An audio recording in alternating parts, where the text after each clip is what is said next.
Bonjour à tous, bonsoir d'ailleurs, c'est un petit peu plus tard.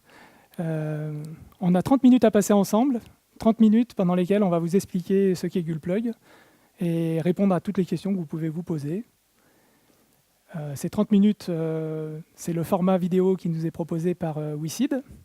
Donc on a la chance de vous avoir ici présent. On a aussi la chance d'avoir des WeSeeders qui sont en ligne sur weseed.com. C'est un webinar, donc une retransmission télé en direct live de ce show, entre guillemets.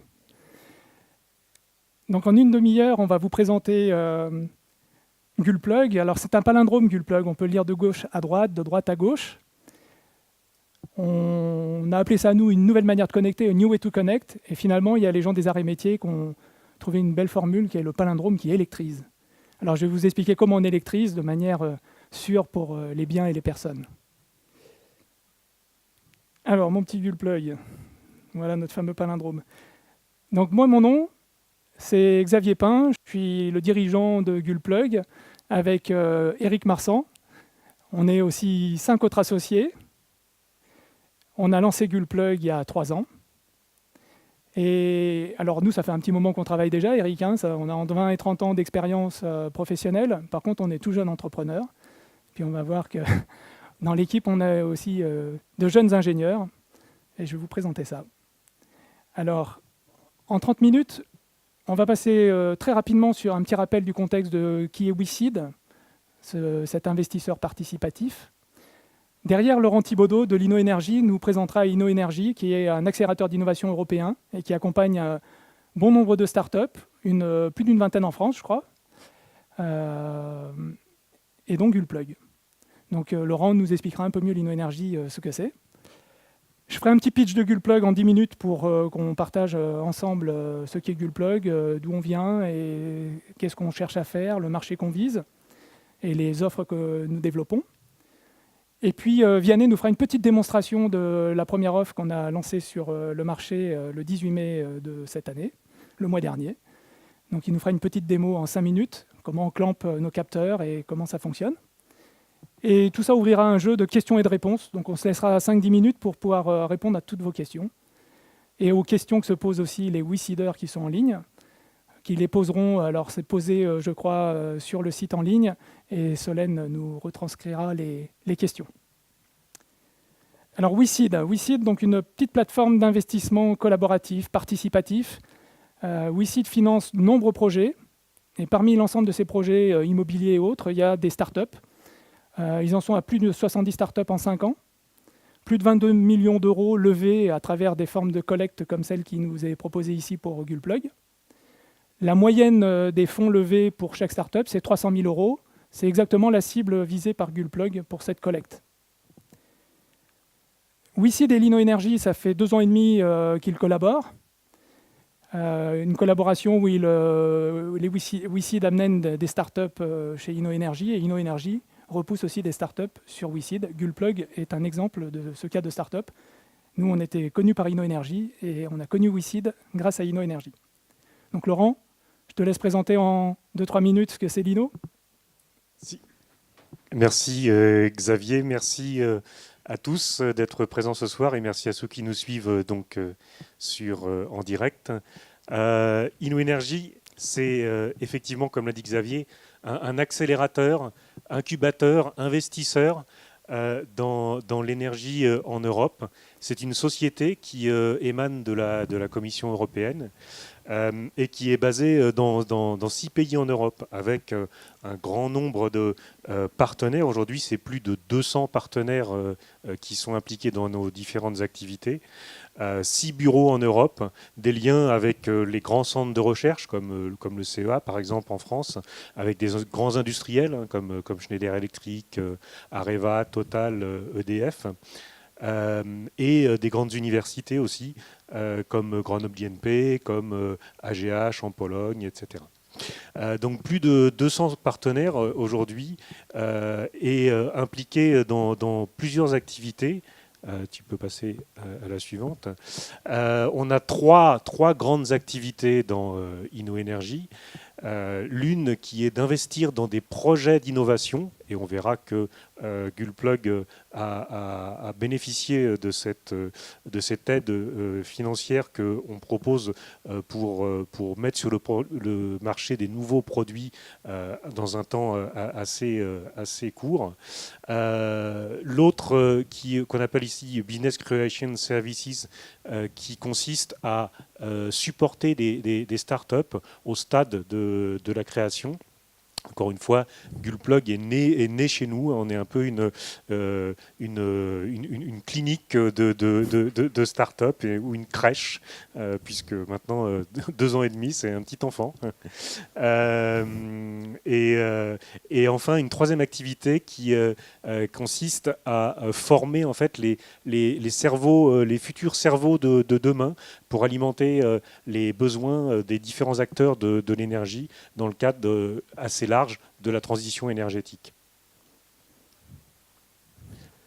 Alors, Gulplug, c'est toute une histoire avec InnoEnergy pour vous montrer que cette innovation, nous, dans InnoEnergy, on fait une sorte d'ingénierie de l'innovation, des innovations qu'on prend à un stade assez tôt, en fait, qui s'illustre bien dans le cadre de Gulplug. On a commencé à discuter avec les 2 fondateurs de Gulplug dès 2011-2012.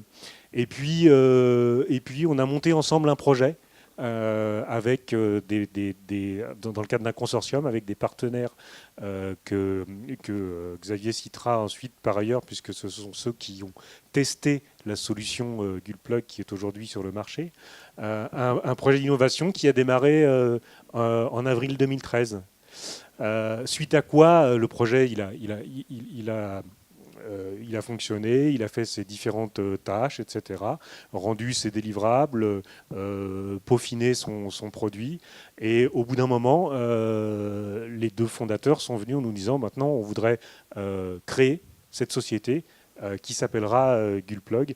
Et cette société, elle a été créée, elle est rentrée dans ce qu'on appelle le dispositif donc de support aux startups qui s'appelle InnoEnergy Highway. Ça, c'était en 2015. Et puis voilà, 2 ans plus tard, on se retrouve mi-2017 avec un projet d'innovation qui s'est bien déroulé, une solution que vous allez voir ici fonctionner ce soir et qui apporte des bénéfices très intéressants pour réduire les consommations électriques pour les industriels.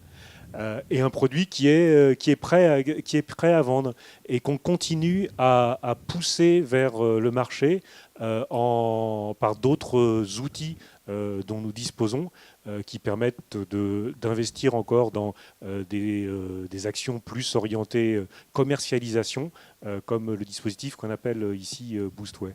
Et puis ça, voilà, c'est un produit qui va rentrer sur le marché et l'innovation, ça ne s'arrête jamais. C'est une roue qui tourne tout le temps. Et puis on prépare donc la suite. On prépare déjà la suite avec une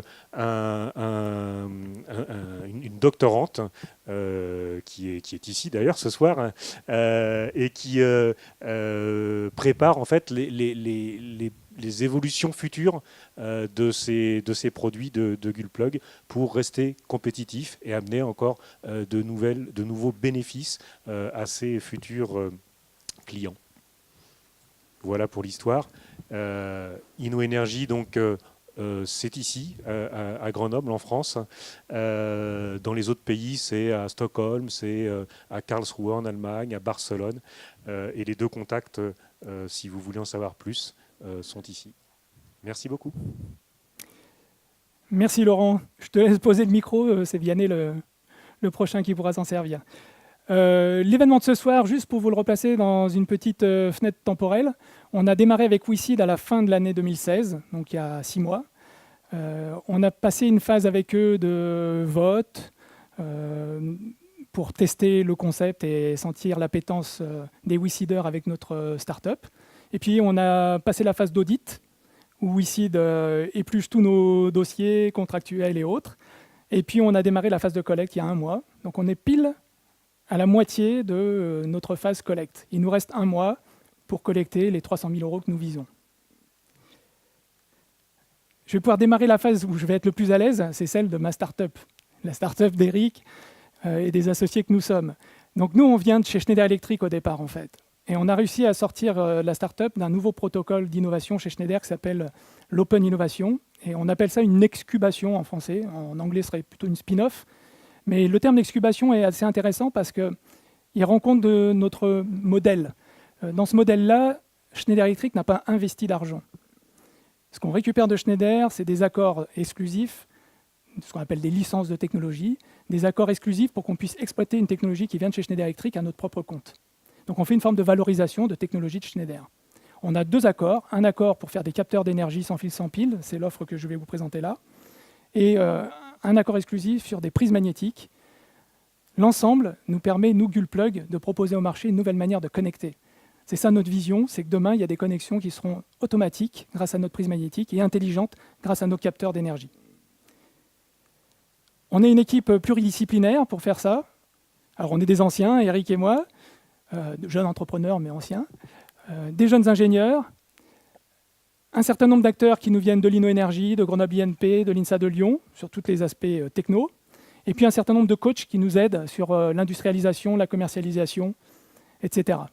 Communication également, avec Solène qui est là aujourd'hui, qui nous apporte tout son soutien. La première chose qu'on fait, grâce à notre offre de capteurs, c'est qu'on va aider les responsables d'énergie, donc responsables d'énergie industrielle, alors ça peut être aussi les responsables d'énergie de bâtiment, mais avant tout, la première cible qu'on vise, c'est le marché de l'industrie. Dans ce marché de l'industrie, ce qu'on va leur offrir, c'est une solution innovante, simple à mettre en œuvre, plug and play. C'est la grosse innovation de Gulplug. Et ce plug and play, on va leur permettre, à l'intérieur des usines, de pouvoir réduire leur consommation d'énergie en allant toucher un mode de non-production. Alors c'est un peu comme les enfants à la maison, quand ils sortent de leur chambre, ils devraient couper la lumière, couper la musique, couper le radiateur, fermer la fenêtre. Une usine, quand elle ne fabrique pas, elle devrait arrêter sa ligne de production. En fait, la moitié du temps, une usine, dans nos pays européens, dans les pays américains, dans les pays développés, une usine, la moitié du temps, ça ne produit pas. Ça paraît incroyable, mais quand on regarde les plannings de production, on se rend compte que la moitié du temps, elle ne produit pas. Et pourtant, dans cette moitié de temps où elle ne produit pas, elle consomme de 50 à 70% de son pic de consommation. Donc là, nous, on s'est dit, là, il y a un truc à faire. Il y a un gisement, il faut arrêter de consommer. Quand on ne produit pas, 0 production, ça devrait faire 0 consommation. On est parti avec cette idée-là, et Gulplug se construit autour de cette idée-là. 0 production, 0 consommation. On va voir les industriels, on leur prouve qu'on est capable de leur faire changer cette donne-là par des modes de veille, des modes d'arrêt de leur process, des modes de redémarrage qui sont simples. Et pour arriver à ça, ils utilisent notre offre. Le bénéfice pour eux, c'est je vais baisser ma consommation. Alors on leur fait gagner quoi? De 5 à 12% aujourd'hui sur les sites qu'on a installés. De 5 à 12% d'économie, de réduction de conso, ça leur fait faire une économie. Cette économie permet de payer l'investissement qu'il est nécessaire de faire au départ avec nos valises et nos capteurs. Ils le payent dans l'année. Chaque fois qu'ils consomment 100 000 €, on leur recommande en fait d'acheter une valise. La valise, c'est celle qui est posée ici sur la table. Dans cette valise, il y a une vingtaine de capteurs. Le responsable d'énergie, il va l'acheter, il va la récupérer et il va la mettre en place tout seul. Toute la complexité, elle a été gérée par nos ingénieurs et notre développement. Une valise comme ça se branche sur une prise classique, ça démarre tout seul. Les clamps, Vianney vous montrera tout à l'heure, ça se clampe tout seul. Et on est capable en 5 minutes d'avoir une offre de système de management d'énergie au niveau de la ligne de production où on équipe notre valise. C'est non intrusif dans les process, c'est-à-dire c'est un peu technique ça, mais ça veut dire quoi? Ça veut dire qu'on n'a pas besoin de changer la ligne de production, on n'a pas besoin d'arrêter les machines, on clampe quand tout est en marche. C'est en train de produire, ça fabrique, on peut venir clamper et mettre notre système en route. La dernière étape pour le responsable d'énergie, c'est d'aller en ligne sur www.saveit-yourself.com et là, il va récupérer le monitoring, la surveillance de consommation énergétique de ces machines. Il va récupérer des recommandations de saving, il va récupérer des alertes de maintenance prédictive, c'est ce qu'on met en place pour les 2 prochaines années. Et puis il va pouvoir, grâce à ça, gagner son ISO 50001, ou la gagner de manière durable en tout cas, en prouvant qu'il est capable d'améliorer sa performance énergétique. Donc notre secret sauce, c'est ces histoires de petits capteurs. Des petits capteurs qui sont sans fil, sans pile, sans perte. On a nos brevets qui touchent de près cette histoire-là. C'est tellement facile à mettre en œuvre que le responsable d'énergie peut le faire lui-même. Il a juste à clamper, voir que ça marche. Une fois qu'il y a un petit point vert qui clignote, c'est que ça émet, que tout est prêt.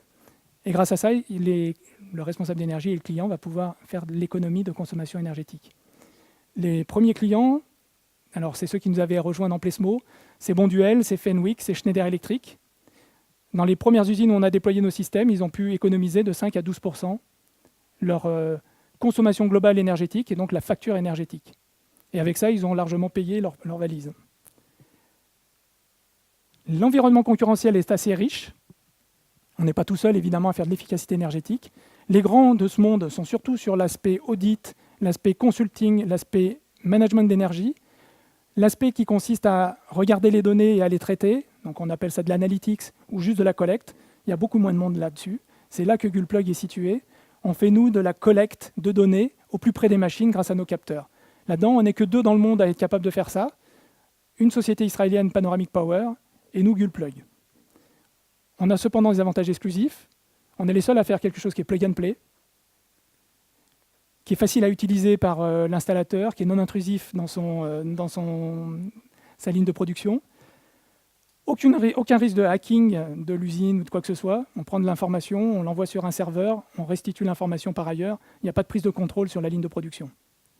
Donc ça, c'est des points importants. Hein. Il y a une vraie sensibilité des responsables d'énergie, des responsables de production pour qu'on ne mette pas la pagaille dans leur système. Et puis on peut faire de la big data avec ça parce qu'on connecte plein de données. Et avec ces données-là, on fait de l'alerte prédictive, c'est la première chose que nous on met en place. Puis on peut imaginer faire d'autres systèmes encore. Alors, c'est notre première offre, ça, mais ce n'est pas fini. On en a une de plus. C'est l'autre technologie qu'on a récupérée de chez Schneider, qui est la prise magnétique. C'est comme la MagSafe d'Apple, vous savez, les petites prises pour mettre et alimenter son ordinateur. Simplement, nous, la différence, c'est qu'on le fait en 230 volts, voire en 400 volts triphasé. C'est super simple. Il suffit d'approcher et de clamper. Il n'y a pas besoin de regarder ce qu'on fait. Ça se branche tout seul. C'est tellement simple, en fait, qu'à la fin, il n'y a même plus besoin d'utilisateur pour le brancher. Et la grosse innovation qu'on apporte, c'est ça. On a appelé ça self-plug. C'est que finalement, une machine électrique va pouvoir se brancher toute seule. Donc là, l'exemple, c'est votre voiture électrique hybride électrique rechargeable. Une petite prise qui va descendre de l'attelage remorque, qui va trouver sa... On a appelé ça une pipelette. Pi comme plug, plate comme le plateau, et pipelette parce que ça fait causer. L'intérêt, c'est que ça se branche tout seul sur une prise standard. Il y a un petit accessoire au niveau du véhicule et qui est compatible avec n'importe quel véhicule. On n'est pas obligé d'attendre le développement d'un prochain véhicule. On a déjà de la success story avec cette offre-là. On équipe des usines. On est capable de permettre à des robots d'usine de se brancher tout seul. On équipe aussi des voitures. Donc on a 2 constructeurs. Alors on est sous un sceau de confidentialité. Et là, comme c'est public, je ne peux pas les citer. Mais un constructeur français assez connu dans le monde de la voiture électrique et un constructeur premium allemand chez qui on a livré notre premier proto fonctionnel au début de ce mois et qui a fait tout un tas de tests chez lui. Donc ça marche. Ce n'est pas que de la vidéo comme ça. Le produit fonctionne. Il y a encore du développement. Il faut passer du monophasé à du triphasé. Il faut associer un peu des courants faibles là-dedans aussi. On a encore un petit peu de temps. Tout notre concept à nous, c'est d'avoir nos 2 offres. La première, qu'on est capable de vendre maintenant, on a lancé notre lancement commercial le mois dernier. Donc c'est Save It Yourself et nos capteurs. Et la deuxième, on a du temps encore à passer avec ces constructeurs automobiles et ces équipementiers pour finir de la développer. La première offre va permettre de financer le deuxième développement. Et pour faire tout ça, on a aussi besoin de WICID, on a aussi besoin de ces financements complémentaires. Alors on a des avantages exclusifs sur ces technos de prise, notamment face à l'induction, qui est la technologie qui a été retenue jusque maintenant. Notre prise magnétique, elle est plug and play, on n'a pas besoin d'un installateur électricien qui vient chez vous pour la brancher. Elle est compatible du smart grid. Je ne sais pas si ça vous parle ça, mais le smart grid, c'est bien d'alimenter la voiture. C'est bien aussi que la voiture puisse réalimenter le réseau quand il y a des pics de consommation. Nous, notre système, on peut aller dans les 2 sens, alors que l'induction, ne sait pas le faire. En termes de fonds d'amorçage, on a été nourri, alimenté par l'Innoénergie d'abord, qui nous a apporté 600 000 €. On a aussi été alimenté par l'État français, la BPI, le Conseil régional Auvergne-Rhône-Alpes, le Conseil régional Auvergne-Rhône-Alpes, je vais le dire comme il faut, et l'ADEME. L'ADEME à travers 2 projets. Quand on fait le cumul de tout ça, on arrive à 1,2 million. C'est beaucoup pour une start-up. Donc ça nous rend vigilants aussi, c'est de l'argent public, c'est cette histoire-là. Vigilants pour faire les choses comme il faut. Ça nous permet aujourd'hui de lever des fonds, mais de ne pas en lever trop. C'est-à-dire qu'on va voir WICID pour 300 000 €. il y a un peu de prêt d'amorçage, investissement de BPI complémentaire, il y a un peu d'endettement bancaire complémentaire. En fait, on a besoin de 600 000 € pour lever les 4 millions dont on avait besoin. Donc il y avait le 1,5 million de Plesmo, le 1,9 million qui nous a été fourni là pour Gulplug jusque maintenant, et les 300 plus 300 qui nous viendront de WeSeed, si ça se passe bien le mois prochain, qui nous permettront d'avoir les 4 millions qui sont nécessaires pour notre amorçage. Alors on a été lauréat du TBB, c'est le Business Booster de InnoEnergy, c'était il y a 2 ans, en 2015. Puis on a été lauréat du Big Booster. Big Booster, c'est un accélérateur d'innovation également sur la place lyonnaise qui gère de l'innovation entre Boston, Lyon et Shanghai. Donc, il y avait 500 startups au démarrage. On a eu la chance d'être lauréat de ce programme-là.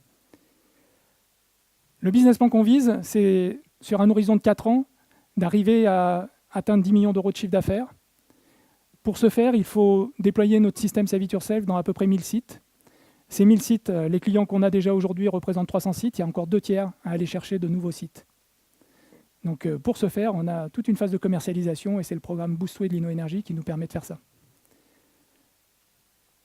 Nos prochaines étapes, donc vendre nos capteurs d'abord, licencier notre technologie self-plug aux constructeurs automobiles et aux fabricants de robots, et puis enfin accélérer notre mondialisation. L'étape après la France, après l'Europe, c'est d'aller chercher les États-Unis, d'aller chercher l'Asie. C'est pour ce faire qu'on a besoin de fonds pour notre commercialisation en Europe d'abord, notre marketing de l'innovation et notre communication, et puis pour finir nos développements. C'est jamais terminé les développements.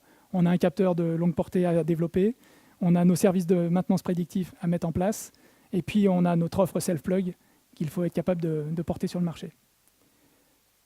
Alors voilà, pour ce faire, on compte sur WeSeed, sur la plateforme d'investissement participatif.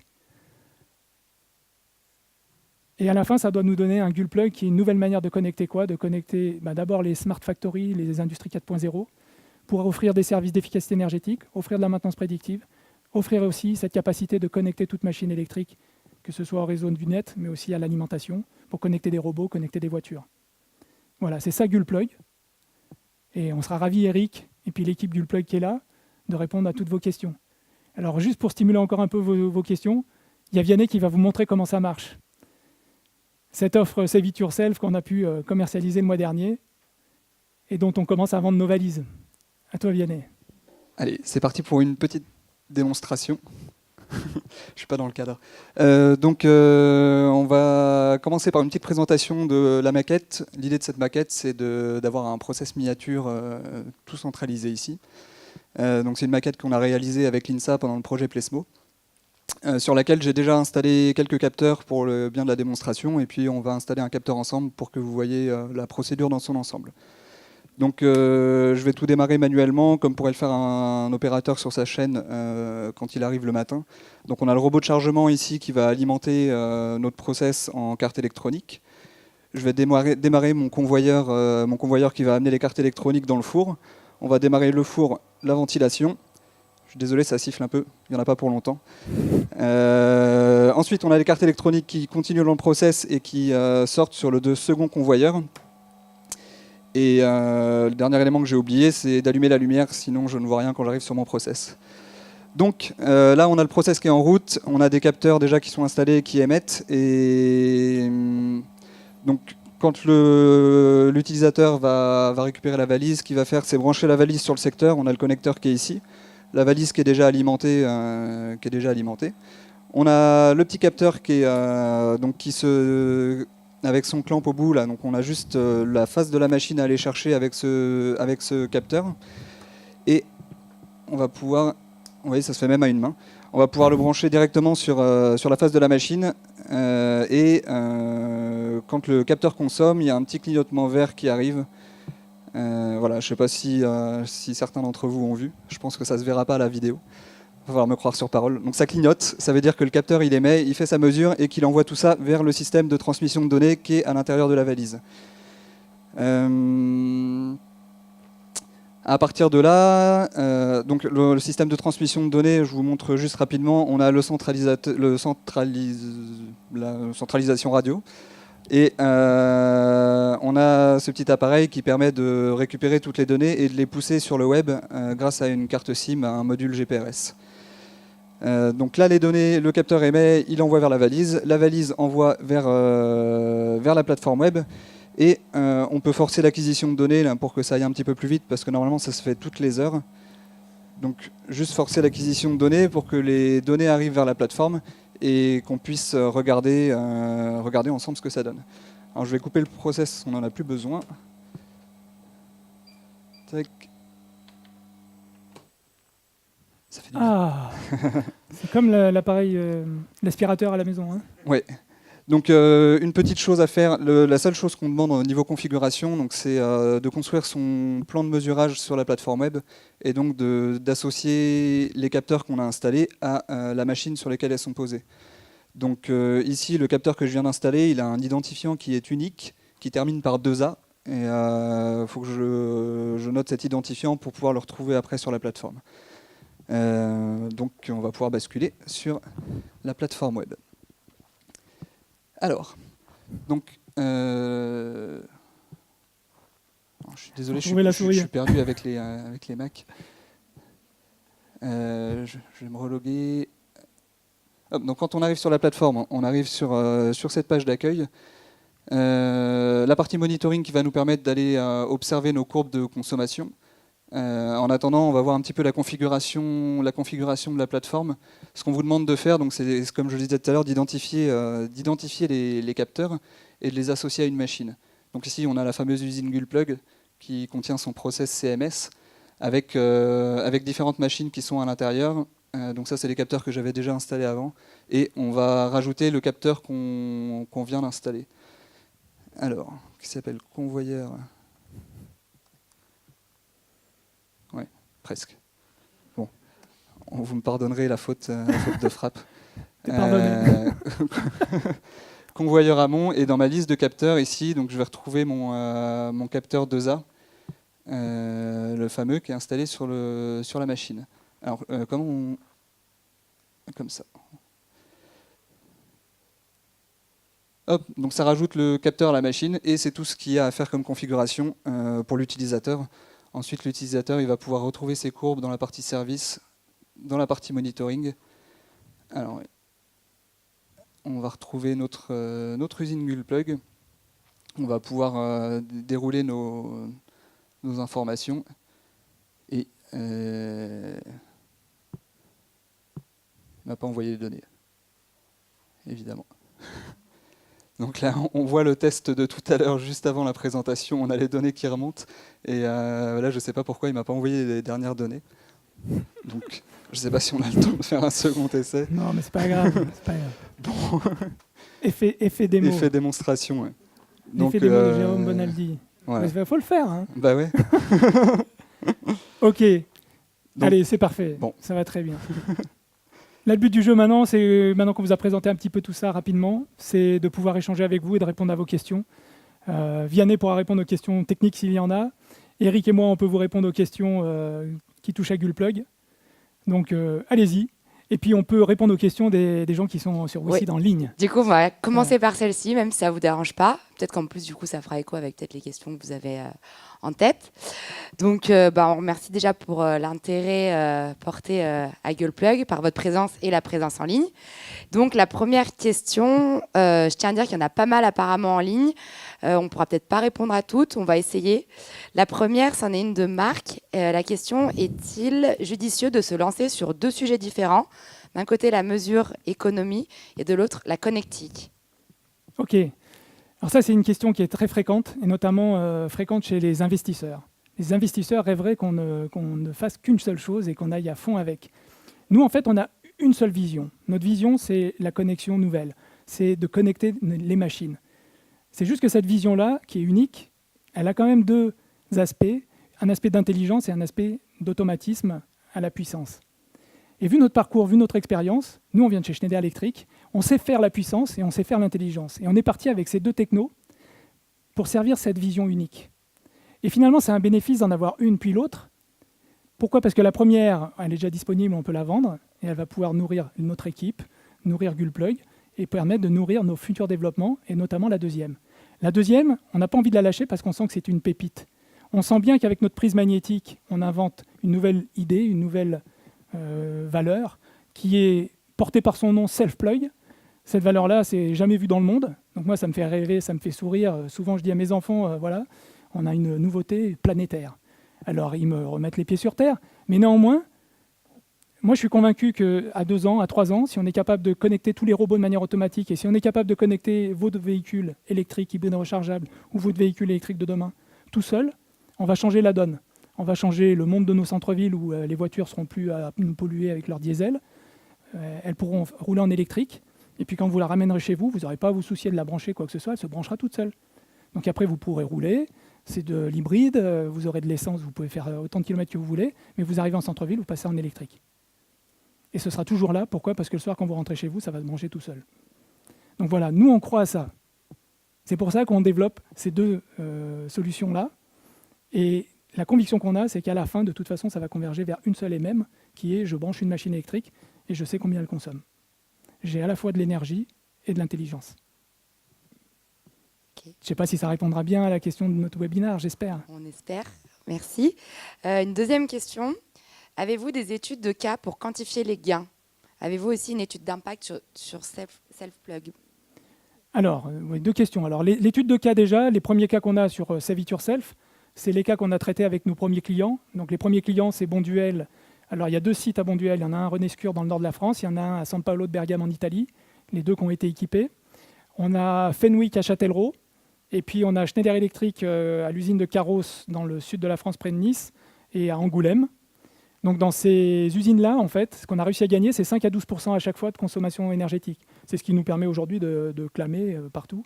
Grâce à notre système Save It Yourself, vous allez pouvoir sauver 5 à 12%.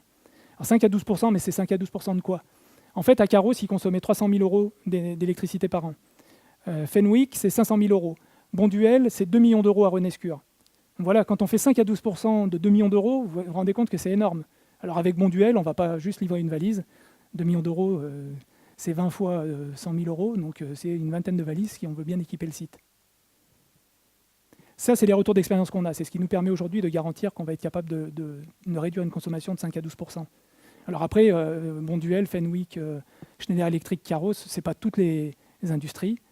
Ça en fait déjà pas mal quand même. C'est le food and bev, l'alimentaire avec Bonduelle. C'est de l'électricité, de l'automatisme avec Schneider. C'est quasiment de l'automobile avec Fenwick. Donc ça fait déjà un petit panorama. Et chez tous ces gens-là, c'est ce qu'on a pu gagner. Donc ça nous rend confiants dans cette capacité à gagner chez d'autres. Et une étude d'impact du Self-Plug ? Alors, une étude d'impact, je ne sais pas trop ce que ça veut dire, une étude d'impact du self-plug. Aujourd'hui, moi, le retour que j'ai, c'est avec nos grands constructeurs. Alors, on en a un constructeur de robots qui utilise ses robots dans une usine. Donc ça, c'est pareil, je suis sous de la confidentialité. Alors, c'est une usine en Auvergne qui fait un peu bon, enfin voilà, elle est en Auvergne, je ne vais pas en dire plus. Et les 2 constructeurs auto, c'est un Français important et un premium allemand. Bon, voilà, le retour, il est assez exceptionnel. Nous, ça nous donne simplement confiance et ça nous aide à développer. Ça donne du concret. Ah ben là, on ne peut pas faire plus concret que ça. Après, on se rend compte aussi qu'il y a besoin de temps. Le constructeur premium allemand, il ne veut pas notre offre de self-plug telle qu'elle est là aujourd'hui en 230 volts. Il la veut en triphasé 400 volts. Il ne veut pas juste du 3 kW, il veut du 22 kW. Donc on a un petit peu des développements complémentaires à faire. Voilà. Je continue. Encore une autre question. Avez-vous déjà mis en série un produit électrotech ? Est-ce qu'on a mis en série un produit électrotech ? Je ne comprends pas la question en fait. Je suis désolée, elle est posée comme ça. Mais c'est une bonne question, mais je la comprends plus pas. d'informations, En fait. c'est Marc apparemment qui l'a posée en ligne. Mais s'il peut nous en dire un peu si plus, je ne comprends pas le sens de mettre en série produit électrotech. Ok, c'est pas grave, on va continuer. Vendre de l'électrotech, on que... vient de chez Schneider Electric, ça fait 20 ans qu'on vend de l'électrotech, donc ça va. Mais après, je ne comprends pas bien ce qu'il veut nous dire sur mettre en série. Ok, on va voir si on a plus si d'informations, s'il creuse, s'il détaille plus. Sinon, une autre question. Quel est l'horizon de l'industrialisation de Self-Plug ?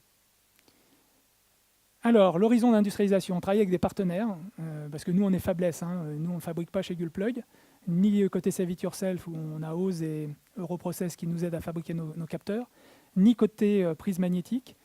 Côté prise magnétique, nos partenaires, c'est Arémon et EFI Automotive, nos partenaires français en tout cas. Ensuite, pour la suite, et notamment pour l'Allemagne, il y a sans doute un partenaire allemand à trouver. On a une grande confiance avec ça. On a rejoint un projet franco-allemand qui s'appelle Alfratech, qui est un projet de collaboration entre acteurs de la filière automobile de la région Rhône-Alpes. C'est porté par le LUTB, qui est le pôle de compétitivité automobile Rhône-Alpes, et le pôle de compétitivité Immobile BW, qui est en Allemagne, autour de Stuttgart. Et à travers ce projet-là, on rencontre justement les partenaires de type EFI Automotive ou Arémon, qui vont nous permettre d'aller un cran plus loin dans l'industrialisation et la fabrication de ces produits-là. Très bien. Si tu vois, Eric, un truc à rajouter, tu n'hésites pas. Hein. Là, du coup, si vous le voulez bien, on va passer à des questions un petit peu plus techniques. Donc, je ne sais pas si Vianney, tu voudras prendre la parole ou pas. Une question de Walid. Pourquoi la valise est-elle si grosse? Ouais, alors, cette technique-là, j'arrive à répondre. On a deux valises, en fait. Il y en a une qui a 20 capteurs, c'est celle-là. On a une valise plus petite qui a 5 capteurs. En fait, la valise, elle fait cette taille-là parce qu'il faut embarquer tous les capteurs avec. Il faut permettre au gars de se déplacer à l'intérieur de son usine, d'aller sur son site, d'ouvrir sa valise, de sortir ses capteurs, d'aller les brancher, puis de faire fonctionner sa valise. On pourrait aussi faire un autre packaging. On pourrait mettre les capteurs dans un sac et avoir une petite valise encore plus réduite que ça. Alors, on a des cas de figure. Les aéroports de Lyon ne souhaitent pas une grosse valise. Ils ont peur du vol, ils ont peur de ce genre de piraterie. Et donc, on installe les concentrateurs, les petits récepteurs que Vianney vous a montré, on les installe dans un tableau électrique. Et les capteurs, il les a dans un sac et il se déplace avec. Une fois que les capteurs sont clampés à l'intérieur des coffrets électriques, les coffrets sont fermés, il n'y a plus de risque. Je ne sais pas si ça répond à la fois au côté gros de la valise, mais aussi on n'est pas juste attaché à cette valise, on en a une plus petite et on peut aussi équiper notre système sans valise du tout. Ok, super.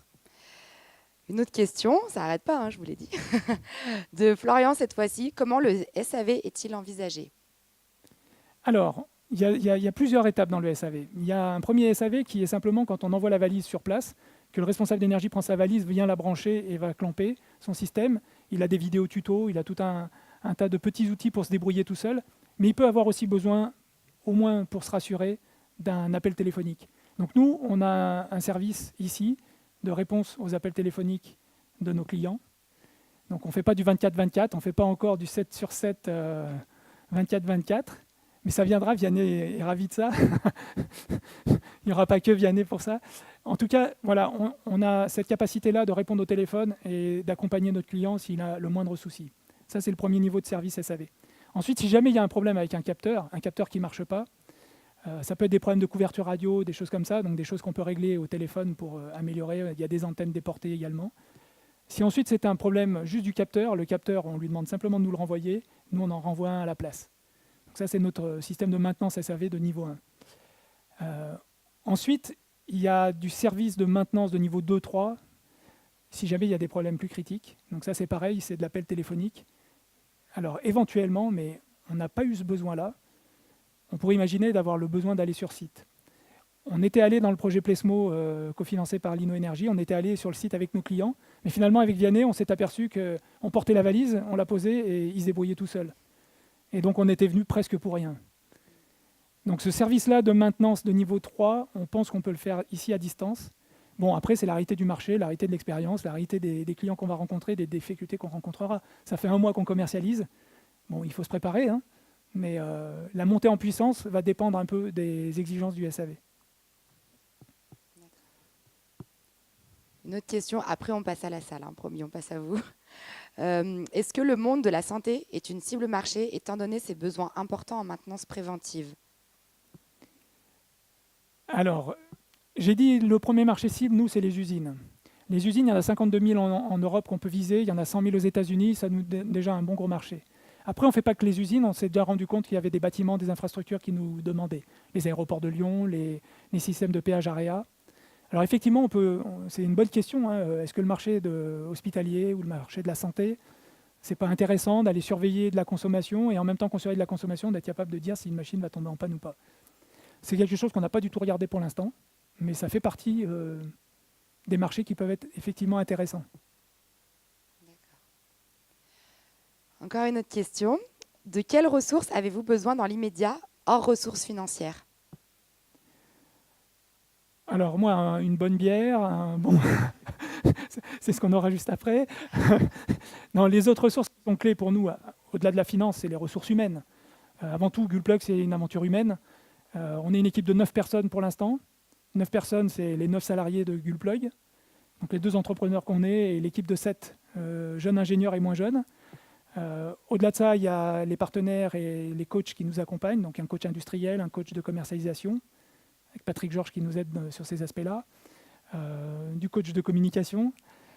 Voilà, et puis il y a tous les autres métiers qui sont autour, hein, les métiers d'avocat, les métiers d'industrialisation, les usines qui nous accompagnent.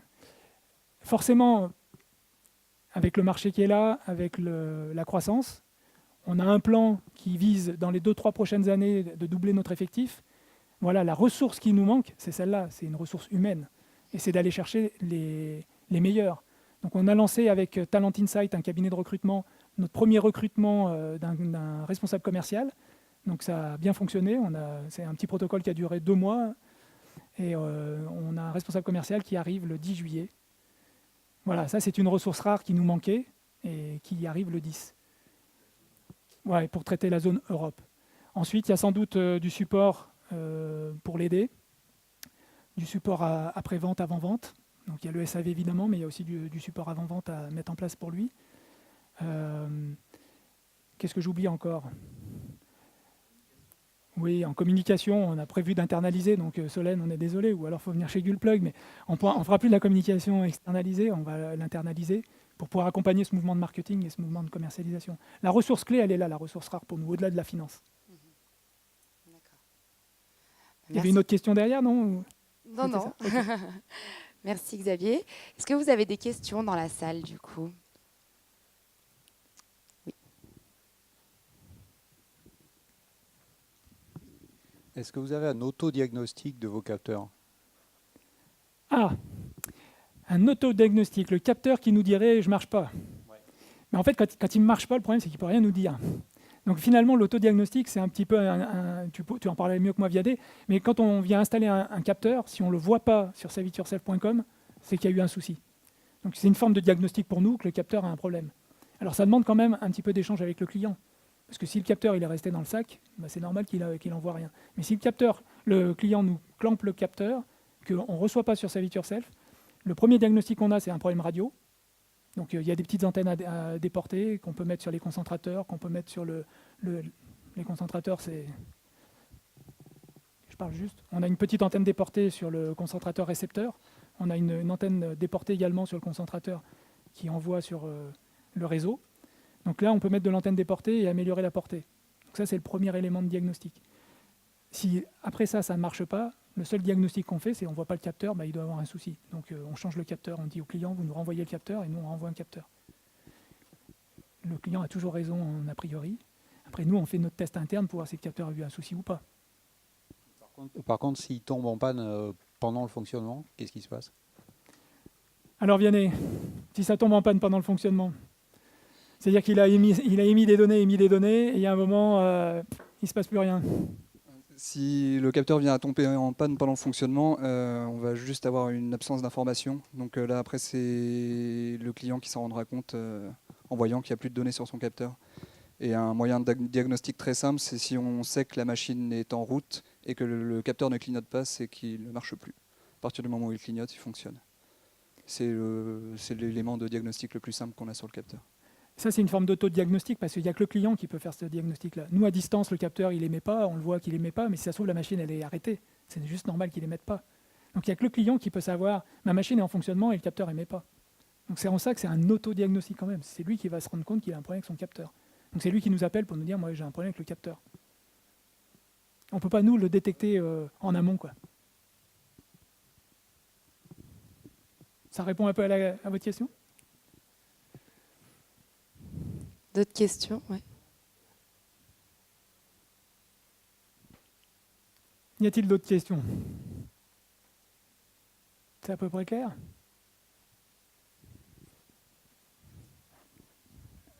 La portée des capteurs. Alors, la technologie qu'on utilise, c'est du Zigbee Green Power. Donc, c'est le Zigbee qui est un standard de communication dans le monde de l'industrie. Green Power, c'est que c'est un Zigbee un petit peu qui a été relâché en termes de protocole radio pour consommer le moins d'énergie possible. Avec ce protocole-là, on est capable d'aller jusqu'à 100 mètres. Nous, la consigne qu'on donne à nos clients, c'est vous faites une cellule de 30 mètres maximum autour de la valise.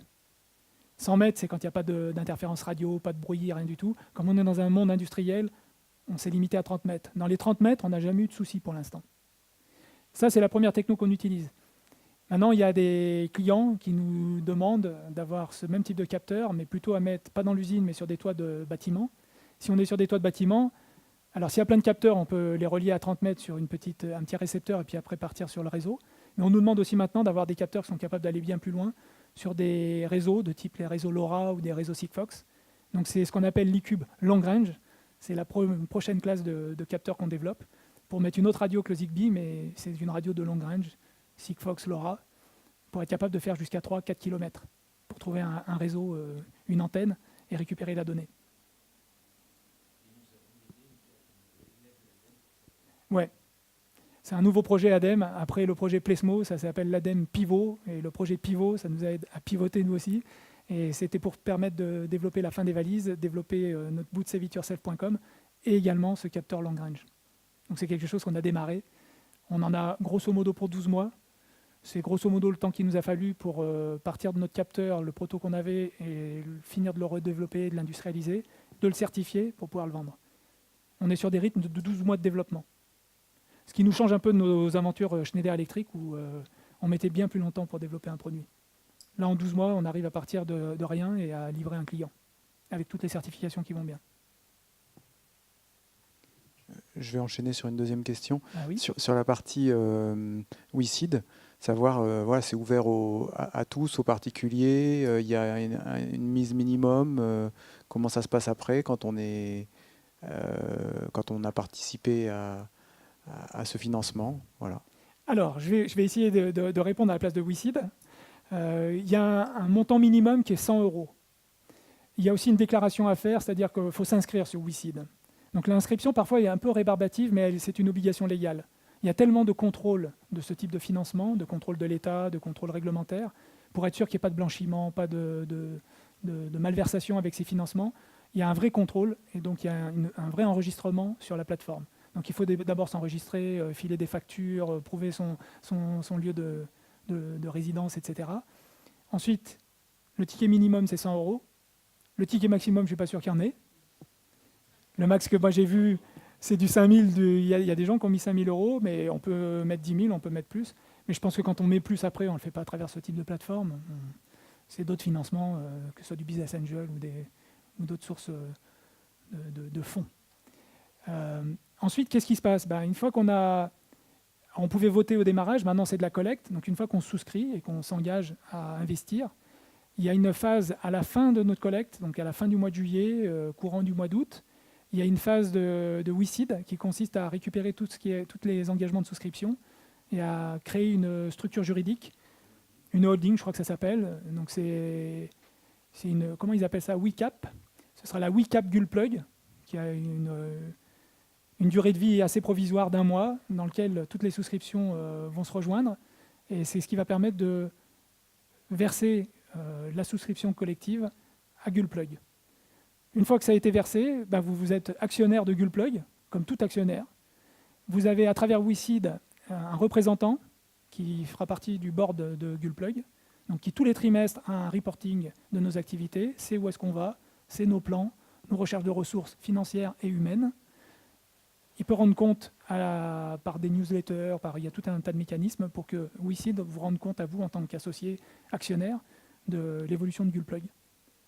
Donc nous, ça nous engage, c'est-à-dire que nous, tous les trimestres, on s'engage à donner un petit rapport de financement de nos activités. Et donc WeSeed vous transmet ça. Donc vous nous suivez tous les 3 mois, vous savez ce qui se passe chez Gullplug. Et après, c'est la vie d'un actionnaire. Hein. Donc nous, le but du jeu, ce qu'on espère, c'est que dans un horizon de 5-7 ans, on puisse continuer de développer la société, continuer de croître suivant notre plan. Et à horizon de 5-7 ans, c'est avoir d'autres investissements, revendre la société, lui permettre de grandir encore dans sa dimension industrielle et marché. À ce moment-là, c'est là où WeSeed prévoit de sortir de Gullplug et d'être acheté par un autre industriel. C'est typiquement le genre de scénarios qui sont fortement probables à un horizon de 5-7 ans. Alors nous, l'enjeu, c'est quoi ? C'est d'essayer de faire multiplier par 10 la valorisation de la société, voire par 100. Une société comme notre concurrent principal, Panoramic Power, c'est une société qui avait levé en amorçage 4,5 millions de dollars, qui après, au bout de 3 ans, a levé 7 millions de dollars de plus, puis 8 millions de dollars de plus pour aller aux États-Unis, et qui s'est revendu après 5 ans d'existence. Ils se sont revendus 60 millions de dollars. Donc voilà, si on arrive à faire aussi bien, il n'y a pas de raison, hein, on a des capteurs qui sont un peu mieux que les leurs, on a un marché industriel qui est aujourd'hui mature autour de l'ISO 50001, il y a un vrai appel d'air, et normalement, on est censé arriver à faire aussi bien qu'eux. Si on fait aussi bien qu'eux, je ne sais pas, si on arrive à se revendre 50 millions d'euros, c'est intéressant pour un WeSeeder qui aura mis sa somme aujourd'hui. On doit pouvoir faire du x10 ou du x100. Après, je n'ai pas de boule de cristal, je ne sais pas t'en dire plus. Voilà. Merci. Et je crois qu'on a déjà épuisé le temps de parole et du webinaire en ligne et tout ça. Je crois qu'il va falloir être capable de conclure. Ouais, C'est ça va être la fin. Du coup, si vous avez d'autres questions, n'hésitez pas. Il y a un buffet après qui est prévu pendant lequel vous pourrez échanger avec l'équipe. Et pour ceux qui sont en ligne, il y a eu encore des questions. On ne les a pas prises parce que ça commençait le temps commençait à s'écouler. Mais par contre, on pourra y répondre via les commentaires sur la plateforme ou par mail. Donc, n'hésitez pas à re-rentrer en contact avec nous via la plateforme WeSeed. Également, le petit détail, je suis en ligne en fait avec Louise. Je ne regarde pas mon téléphone depuis tout à l'heure pour m'amuser. C'était pour justement vous poser les questions. Et du coup, le petit détail, le budget max pour investissement sur WeSeed, c'est 250 000. Donc, n'hésitez pas. Si quelqu'un veut. Il y a de la marge. Du coup, Xavier, En je tout te cas, laisse conclure. Un grand merci à vous d'être venus. Un grand merci à ceux qui sont en ligne d'avoir écouté et échangé avec nous à travers ce jeu de questions et réponses. La prochaine étape, il nous reste 1 mois de collecte. La prochaine étape, c'est weseed.com. Donc, vous êtes les bienvenus et on peut échanger, commenter, répondre aux commentaires. On a des news qui paraissent toutes les semaines, à peu près 2 news par semaine, si vous voulez suivre cette aventure. Et on a encore 1 mois de collecte devant nous pour atteindre notre objectif de 300 000 €. Voilà, un grand merci.